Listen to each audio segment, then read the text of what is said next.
So the Egypt section, I'm going to go over briefly Egyptian history. And then I'm going to do a second part focusing on Egyptian religion itself. Okay. And I'm going to focus on Egyptian religion actually going all the way up into Christianity in Egypt. So um, we're going to do this really brief tour through a very important, very, very ancient region. So keep in mind that Egypt is a part of North Africa. And it's as large as modern China. It's very huge. Um, Scientists believe that the region was a grassland, actually, between 10,000 to 5,000 BCE, and that after 5,000, the climate grew steadily drier, and that the desert expanded. And this is something to keep in mind now about climates, which is that climate change can happen because of human-made things, and also nature does its thing as well. And I mean, when you consider the fact that Egypt used to be a grassland, then it really shows you anything's possible in terms of you know what can happen to a certain area.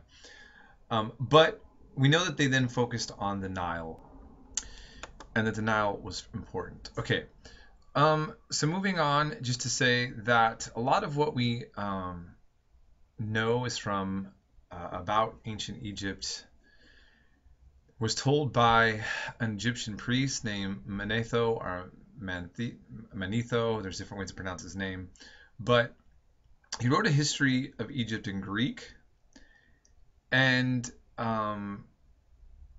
it's in fragments. Uh, um, he is talked about by people like Jewish historians Josephus, um, and basically he goes through a table of dynasties, the kings, the lengths of their reigns, and so forth. Um, and this has kind of been what scholars have used to help determine things about Egyptian history using his work. He essentially divides ancient Egypt into 30 dynasties, and this is what we use. I think that it's fair to say that that also shows you there's a certain limitation to uh, the knowledge we have. I can't remember if I mentioned this yet, but I watched a documentary clip where on ancient Egypt, and he said that we are in time closer to the time of Cleopatra than Cleopatra was to the founders of the pyramids in ancient Egypt. I mean, ancient Egypt was ancient to the ancients, and I just want to keep emphasizing that because that really shows you why we're kind of lost and have to kind of work with limited things to really kind of pin down this amazing, mysterious, and interesting culture. Okay, um, so we do see in archaeology 4,000 years ago before the time of Jesus, which is a long time ago, that there were many villages. People broke up into small kingdoms. They had powerful rulers, polytheistic religions, and writing, extensive commerce, and they were also notably more isolated than Mesopotamia. This is something that I kind of want to point out. Egyptian history is a lot different because perhaps of the hot desert stretched out, maybe because of the ocean, whatever the case, the Sinai. I think Egypt had barriers, like big geographic barriers that made it harder to be invaded in the way that Mesopotamia seems to just get pounded on all the time. Egypt has some problems too, but not the same, and it's just a more isolated culture.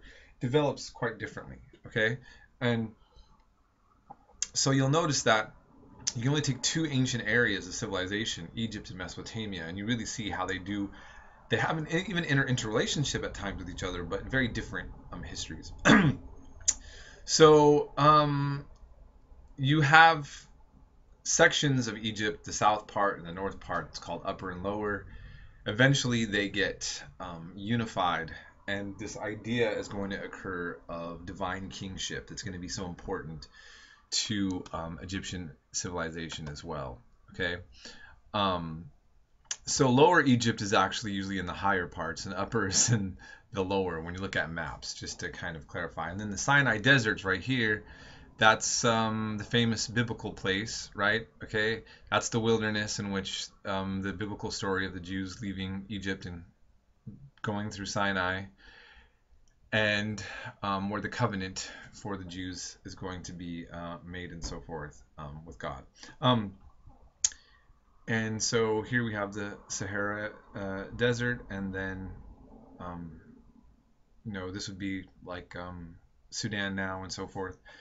Okay, so when we had the Old Kingdom broken up into 2700 to 2200 BCE, we see evidence of little warfare, tax collecting system, trading with other societies, and pyramids first built. Most were constructed between 2700 and 2500 BCE. Okay, and so the first pyramid is the tomb of King Zoser. Not as grand as maybe some of the other ones, but we have the Great Pyramid of Khufu and the Pyramid of Giza, and these were created around 2551, or in that range. And so think about this: we're in 2015 CE, so this is 2551 years before Jesus, back long time ago, right?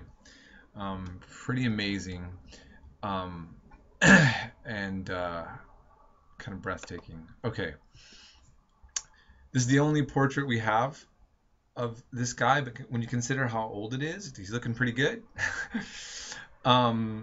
This 3-inch statue here, and so again, we can look at Egypt as just having a long continuity of culture. I mean, so we saw with Mesopotamia, there's always been culture there, but it's been invader after invader. And think about how long Egyptians lasted there as Egyptians for so long. It's really kind of baffling, actually.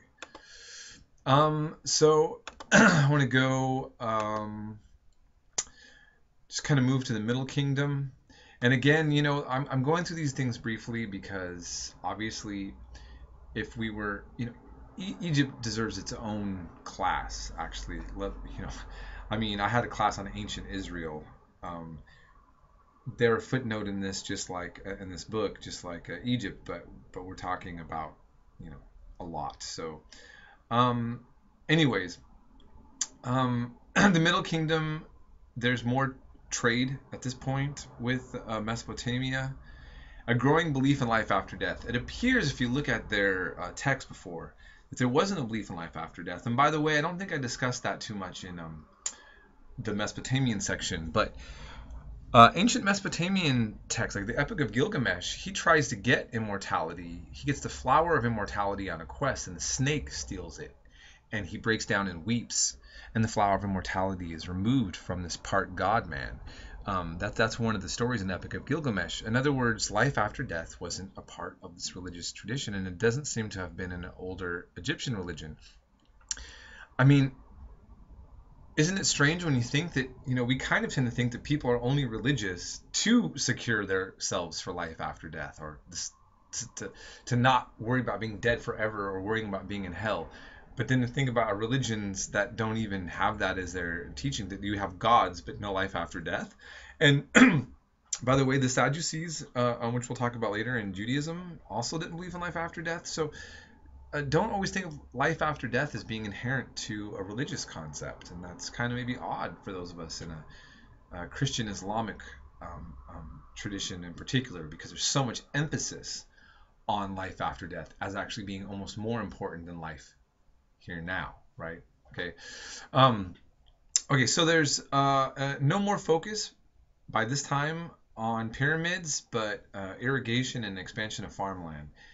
And so while pyramids stick out in our mind as like something so central to ancient Egypt, they weren't some. I mean, they were very expensive and costly and time consuming, and did not preoccupy most of the Egyptian kingdoms. But once they were there, they're there for they're permanently there, right?